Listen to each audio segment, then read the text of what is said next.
கைகளின் பிரயாசத்தை நீ சாப்பிடுவாய் என்று வேதவசனம் சொல்லுகிறது. அவர்களை வர்த்திக்க பண்ணுவேன் என்று கர்த்தர் சொல்லுகிறார். நான் உன்னை வெறுத்து விடவில்லை என்று கர்த்தர் சொல்லுகிறார். இன்றைக்கு கர்த்தர் நமக்கு தருகிற ஒரு வார்த்தை வார்த்தை வார்த்தை உன்னை போஷிக்கும்படி காகங்களுக்கு கட்டளையிடுவே கட்டளையிடுவே கட்டளையிடுவே.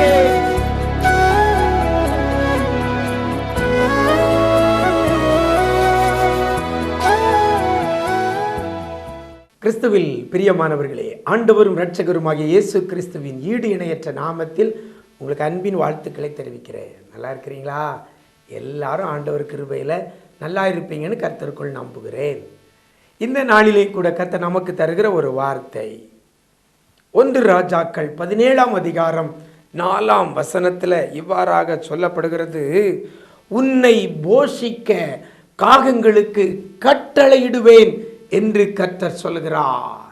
உன்னை போஷிக்க காகங்களுக்கு கட்டளையிடுவேன் என்று கர்த்தர் சொல்லுகிறார். பாருங்க, போஷிக்க கட்டளையிடுவேன் என்று சொல்லுகிறார். போஷிக்கிறதுனா என்னது?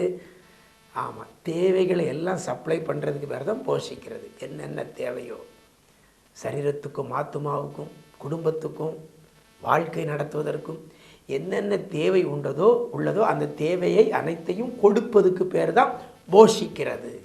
உயிர் வாழ தேவையானவைகளை கொடுப்பது போஷிக்கிறது. போஷிக்க கட்டளையிடுவேன் என்று கர்த்தர் சொல்லுகிறார்.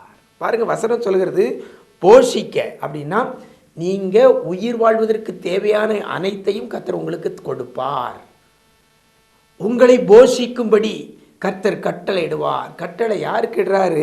அந்த வசனத்தில் பார்க்கும் பொழுது காகங்களுக்கு கட்டளையிடுவேன் என்று சொல்லுகிறதை பார்க்கிறோம்.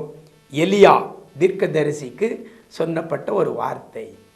போஷிக்கும்படி, உன்னை போஷிக்கும்படி காகங்களுக்கு கட்டளையிடுவேன்.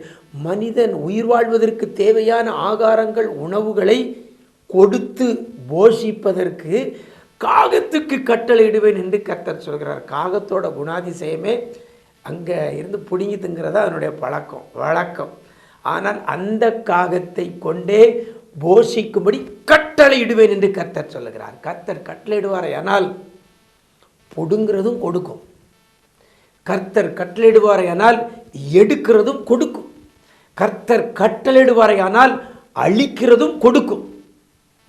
3 காரியம் சொன்னேன். புடுங்கிறதும் கொடுக்கும், எடுக்கிறதும் கொடுக்கும், அழிக்கிறதும் கொடுக்கும். கர்த்தர் கட்டளையிட்டால் இந்த நாளில் கூட உங்களையும் போஷிக்கும்படி கர்த்தர் கட்டளையிட போகிறார். நீங்கள் நினைக்கலாம், நல்ல வசதியாக இருக்கவங்கள்ட்ட கட்டளையிட்டு நம்மளை போஷிப்பார், நம்ம தேவையை சந்திப்பார் அப்படின்னு நினைக்கலாம். இல்லை, உங்கள் எதிரிகளுக்கு கூட கர்த்தர் கட்டளையிடுவார். உங்களுக்கு விரோதமாக இருக்கிறவர்கள் கூட கட்டளையிடுவார் உங்களை போஷிக்க. எனக்கு அருமையான தேவஜனமே, வாழ்க்கையில் எல்லாவற்றையும் இழந்திருக்கிறீங்களா? இனி வழியே இல்லை, எனக்கு உதவி செய்ய யாரும் இல்லை, என் மேலே அக்கறை உள்ளவர்கள் யாரும் இல்லை என்று சொல்லிட்டு இருக்கிறீங்களா? கர்த்தர் காகத்தை கட்டளையிடுவார் உங்களை போஷிக்க. கொடுக்காத ஒரு பறவை அதையே கர்த்தர் கட்டளையிடுகிறதை பார்க்கிறோம். எலியாவுக்காக பாருங்க, உங்களுக்கும் கட்டளையிடும். அந்த வசனத்தில் ஒரு காரியம் சொல்லப்பட்டிருக்கிறது. உன்னை போஷிக்கும்படி காகங்களுக்கு கட்டளையிடுவேன் என்று சொல்லுகிற ஆண்டவர், அதுக்கு முன்னால் ஒரு சின்ன ஒரு வார்த்தை அங்கே இருக்கிறது. முக்கியமான ஒரு வார்த்தை, ரொம்ப சின்ன வார்த்தை தான், ஆனால் அது ரொம்ப முக்கியமானது. வசனம் சொல்லுகிறது என்ன என்று சொல்லி பார்த்தையானால், அங்கே அங்கே அங்கே உன்னை போஷிக்க காகங்களுக்கு கட்டளையிடுவேன். அங்கே எங்கே? வசனம் சொல்லுகிறது கேரித்தாற்றண்டை, ஆற்று அண்டை. அங்கே கேரித் என்கிற ஆற்றங்கரை. பாருங்க, அங்கேனா இன்னும் சொல்ல போனால் இந்த கேரித்தாற்று கரைக்கு போக சொன்னது யாரு? கர்த்தர். அழகாக டைரக்ஷனை கொடுத்து அழகாக போக சொல்கிறார். நீ அங்கே போ. ஆமாம், கீழ்த்திசையை நோக்கி போய் யோர்தானுக்கு நேராக இருக்கிற கேரித்தாற்றன் அண்டையிலே ஒளிந்து கொண்டிரு. டைரக்ஷன், நேரே போ, யோர்தான் பக்கத்தில் போ, இந்த கீழ்த்திசையை நோக்கி போ, அழகாக சொல்லப்படுகிறது. அப்போ அந்த காட்டப்பட்ட இடத்திலே அங்கே உன்னை போஷிக்கும்படி காகங்களுக்கு கட்டளையிடுவேன். அப்படின்னா இன்னைக்கு உங்களையும் கர்த்தர் போஷிக்கணும்னா, போஷிக்கும்படி கர்த்தர் யாருக்கு கட்டளையிடுமோ கட்டளையிடனா, கர்த்தர் காட்டுகிற இடத்திற்கு நம்ம போகணும். கர்த்தர் சொன்ன இடத்துல இருக்கணும். அங்கே தான். அங்கே இல்லாமல் எங்கேயோ இருந்தால் போஷிக்கும்படி கர்த்தர் கட்டளையிட மாட்டார். நம்ம இஷ்டப்படி ஒரு இடத்துல இருந்து ஆண்டவரே என்ன போஷின்னா எங்கே போஷிப்பார்? ஆண்டவரே என்ன பாரும், எனக்கு தாருன்னு எங்கோடி தருவார்? அங்கே ரொம்ப முக்கியம். அங்கேதான் உன்னை போஷிக்கும்படி காகத்துக்கு கட்டளையிடுவேன் என்று கர்த்தர் சொல்கிறார். அப்போ அந்த பிளேஸ், குறிக்கப்பட்ட இடத்துல நாம் இருக்கணும். எலியாவுக்கு குறிக்கப்பட்ட இடம் கேரித்தாற்றண்டை கரை. உங்களுக்கு கர்த்தர் எங்கே குறிச்சிருக்காரோ, எங்கே போக சொல்லி இருக்கிறாரோ அங்கே இருக்கணும். இருந்தால் அங்கே தான் போஷிப்பார். இயேசு கிறிஸ்து உயிர் தெழுந்த உடனே சொல்லிட்டாரு, நான் உங்களுக்கு சொல்லு வர இங்கே தரித்திருங்கள், அதுக்கு முன்னால் எங்கேயும் போவாதங்க. அப்படி அவங்க அங்கே இருந்தாங்க. அதனால தான் 50வது நாளில் பரிசுத்த ஆவியானவர் ஊற்றப்பட்டார் மேல் வீட்டறையில், பெந்தேகோஸ்தே என்ற நாளில். அங்கே இருந்தார்கள். சொல்லும் வரை குறிக்கப்பட்ட இடத்துல இருந்தால் கர்த்தர் போஷிப்பார். இன்னைக்கு நம்ம யாரும் குறிக்கப்பட்ட இடத்துல இருக்கிறதுல நம்ம கண்கள் பார்க்கிறபடி நம்ம இருதயத்தில் தோன்கிற இடத்துக்கு போய்கிட்டு இருக்கோம்.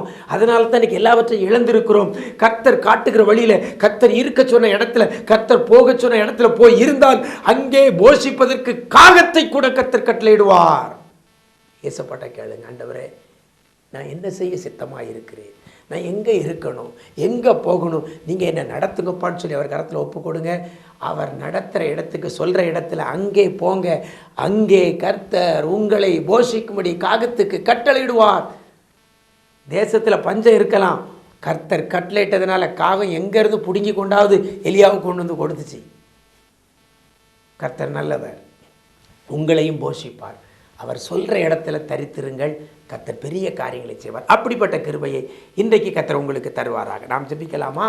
எங்களை நேசிக்கிற அன்பு நிறைந்த ஆண்டவரே, இந்த ஆசீர்வதிக்கப்பட்ட அந்த நல்ல நாளிலே கூட அங்கே உன்னை போஷிக்கும்படி காகத்துக்கு கட்டளையிடுவேன் என்று எலியாவுக்கு சொன்னது போல, இன்னைக்கு அப்பா இழந்திருக்கிற பிள்ளைகள், நெருக்கடியில் இருக்கிற பிள்ளைகள், கஷ்டத்தில் மனபாரத்தில் இருக்கக்கூடிய பிள்ளைகளை போஷிக்கும்படி, பிள்ளைகள் தேவைகளை சந்திக்கும்படி என் ஆண்டவர் பிள்ளைகளுக்காக போஷிப்பதற்கு நீங்கள் யார்கிட்ட கட்டளையிடமோ, யாரை நியமிக்கணுமோ என் ஆண்டவர் நீர் நியமிக்க போகிறதற்காக நன்றி செலுத்துகிறோம். அப்பா நீர் காட்டுகிற இடத்துல பிள்ளைகள் தரித்து நிற்க, நீங்கள் காட்டுகிற இடத்துல பிள்ளைகள் ஆண்டவரை காத்திருக்க, நீர் காட்டுகிற இடத்துக்கு பிள்ளைகள் செல்ல இன்னைக்கு உதவி செய்ய போகிறதற்காக நன்றி செலுத்துகிறோம். குறைவுகளெல்லாம் நிறைவாக்குங்க, பிள்ளைகளை போஷித்து வழி நடத்துங்க, குறைவில்லாதபடி நடத்துங்க. மீட்பர் இயேசுவின் மூலம் ஜெபிக்கிறோம் நல்ல பிதாவே, ஆமென் ஆமென். பிரியமானவர்களே, அங்கே கர்த்தர் காட்டிய இடத்துல, சொன்ன இடத்துல இருங்க. உங்களையும் போஷிக்கும்படி கர்த்தர் எதற்கு கட்டளையிடுமோ கட்டளையிடுவார். நீங்கள் போஷிக்கப்படுவீங்க. God bless you.